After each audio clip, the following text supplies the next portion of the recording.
මෙට්ලන් ලොවීනා. ලංකාවේ එකක්ද? ඔව් ලංකාවේ එක. මෙට්ලන් කියලා කියන්නේ තෝමස් මෙට්ලන් ආණ්ඩුකාරයා. ලංකාවේ හිටපු ඉංග්‍රීසි ආණ්ඩුකාරයා. ලොවීනා කියලා කියන්නේ අශෝකමාලා වගේ රොඩි කෙල්ලෙක්. මේක රහසින්ගේ සම්බන්ධතාවයක්. මේ ලොවීනත් එක්ක තියෙන සම්බන්ධය නිසා මෙට්ලන් ආණ්ඩුකාරවරයාව එංගලන්තෙන් ආපහු හෙට ගෙන්න ගන්නවා.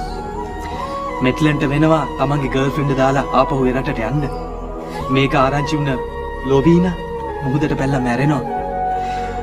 ඕකේ තව සීන් ගොඩක් තියෙනවා මම මේක කෙටි කරලා කිව්වේ.